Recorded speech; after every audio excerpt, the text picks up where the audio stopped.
Hey, beautiful beauties. Morning. I want to save some relationships today, especially the good relationships, potentially good, those that can be worked on, husbands and wives, girlfriends and boyfriends that can become potential husbands and wives. Psalm 127 and verse 2, and I'm paraphrasing it, and it says, well, the very first verse says, unless God uses centuries to protect a city, it's no good if you are doing it in your own human strength. So invaders can actually come and ravish the place if God doesn't put a hedge of protection on it.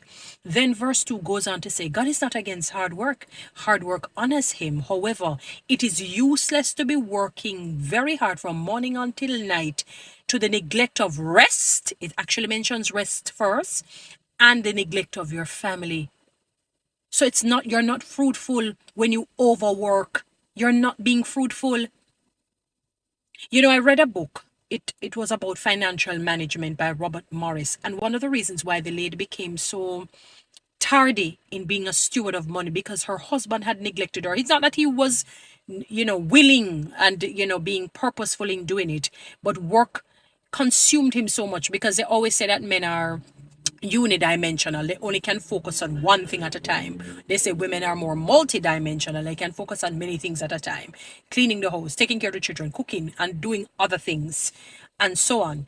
And what ended up happening is that she needed to fill that void, because God makes us very, let me put it in layman's term, very compartmentalized. There is that God spot that has to be filled by God. There is that family spot that has to be filled by family. There is that friend spot that has to be filled by friend. And that's enjoyment spot that has to be enjoyed.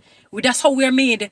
We're made in a limited way from an unlimited God, if you understand what I mean. We can't go beyond how we were made. So if God made us just to be humans, we can't unhumanize, or I don't want to say dehumanize ourselves. There's a difference. Unspace, humanize ourselves in quotations. So if you're working to a frazzle, you're not productive. If you're working to a frazzle, you're not productive. You're neglecting rest.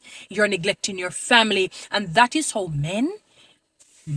other men come in and take your wives in sexual ways and take our emotions with them. So the heart just come out and attach to them because you're a neglectful husband.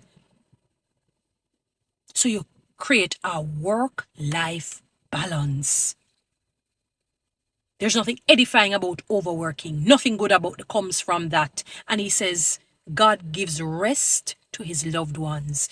When you see people sleep peacefully, because you're doing the right thing. So do the right thing today. Save your relationships. Follow me on TikTok. Subscribe to my YouTube channel. Share this.